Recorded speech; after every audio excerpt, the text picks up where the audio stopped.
Şöyle bir düşünelim. Hayatımız boyunca duyduğumuz, hatta artık kanıksadığımız bazı psikolojik gerçekler var değil mi? Peki ya size bu sağlam inançlarımızın çoğunun aslında birer efsaneden ibaret olduğunu söylesem, işte bu sunumda popüler psikolojinin en yaygın mitlerini bilimsel kanıtlarla bir bir çürüteceğiz. Hazırsanız bildiklerinizi sorgulama zamanı.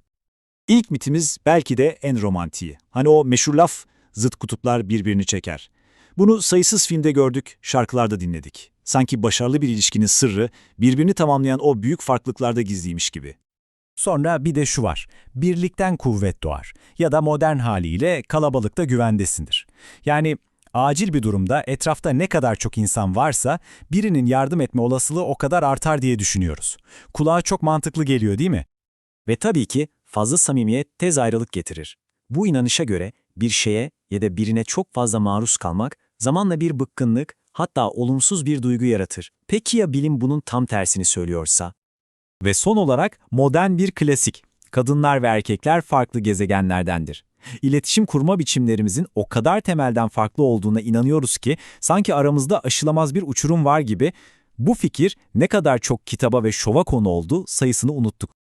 Evet, yanlış duymadınız. Psikolojik araştırmalar gösteriyor ki az önce saydığımız ve bize sezgisel olarak çok doğru gelen bu deyişlerin tamamı ya büyük ölçüde ya da tamamen yanlış. İnanması güç ama gerçek bu.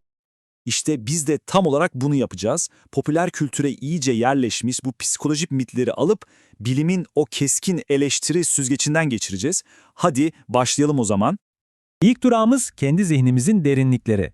Hepimizin sahip olduğu en temel yeteneklerden biri olan hafıza hakkındaki belki de en büyük efsaneyle başlıyoruz. Bu o kadar yaygın bir inanış ki, anılarımızın zihnimizde bozulmamış, saf kayıtları halinde durduğunu, hipnoz gibi yöntemlerle bu kayıtlara sanki bir video oynatır gibi kusursuzca erişebileceğimizi zannederiz. Ama bakın, gerçekle mit arasındaki fark dağlar kadar. Mitin aksine hafızamız pasif bir kayıt cihazı değil, aktif ve yeniden yapılandırıcı bir süreç. Bu ne demek biliyor musunuz? Şöyle düşünün, hafızanız bir video kamera değil, daha çok her anlattığınızda küçük detayları değişen bir hikaye anlatıcısı gibi. Her hatırlama eyleminde o anıyı aslında yeniden kurguluyoruz, boşlukları o anki ruh halimizle, bilgilerimizle dolduruyoruz. Bu yüzden zamanla anılarımız değişebiliyor, hatta hiç yaşanmamış olaylara dair tamamen yanlış anılar bile oluşturabiliyoruz. Ve en önemlisi, bir anıdan ne kadar emin olduğumuz onun gerçekten doğru olduğu anlamına gelmiyor maalesef. Peki neden bu mite bu kadar sıkı sarılıyoruz? Çünkü birincisi anılarımız bize çok gerçekçi geliyor, değil mi? İkincisi medya bu yanlış algıyı sürekli pompalıyor. Ve tabii ki geçmişimizin sağlam bir temele dayandığını düşünmek bize kendimizi güvende hissettiriyor. Ama bilim bize gerçeğin çok daha karmaşık, çok daha esnek olduğunu söylüyor. Şimdi kendi iç dünyamızdan çıkıp başkalarıyla olan etkileşimlerimize geçelim ve en meşhur ilişki mitlerinden birini masaya yatıralım. İşte yine karşımızda o meşhur Hollywood senaryosu, utangaç kütüphaneci ve dışa dönük popüler film yıldızı. Birbirinden tamamen farklı bu iki insanın arasındaki o karşı konulmaz çekim. Ne kadar romantik. Ama bilimsel kanıtlar romantik komedilerin bize anlattığından çok farklı bir tablo çiziyor. İşin aslı şu. Evet, kısa vadeli bir heyecan için farklılıklar ilginç gelebilir ama uzun vadeli ve sağlıklı ilişkilerin temelini benzerlikler oluşturur. Psikolojide homofili yani benzerin sevgisi olarak bilinen bu prensip sayısız çalışmayla kanıtlanmış durumda. Ortak değerler, benzer bir mizah anlayışı ve hayata aynı pencereden bakmak geçici bir hevesten çok daha sağlam bir temel atıyor. Peki madem gerçek bu, neden hala tam tersine inanmaya bu kadar meyilliyiz? Çünkü hikayesi daha güzel. Filmler ve romanlar bu dramatik zıtlıkları çok seviyor. Bir de erişilebilirlik yanılgısı diye bir şey var. Yani aklımıza kolayca gelen o tek sıra dışı farklı çift istatistiksel gerçeğin önüne geçiyor. Unutmayalım, iyi bir hikaye her zaman doğru bir hikaye demek değildir. Şimdi biraz daha ciddi bir konuya geçiyoruz. Bakalım psikolojik mitler gerçek dünyada ne gibi ciddi sonuçlar doğurabiliyor? Otizm denince çoğumuzun aklına gelen ilk imaj, Yağmur Adam filmindeki gibi inanılmaz bir hafızaya veya hesaplama yeteneğine sahip bir dahi portresidir. Bu, otizmle ilgili belki de en bilinen kültürel referans. Ancak gerçek, bu popüler imajdan çok ama çok farklı.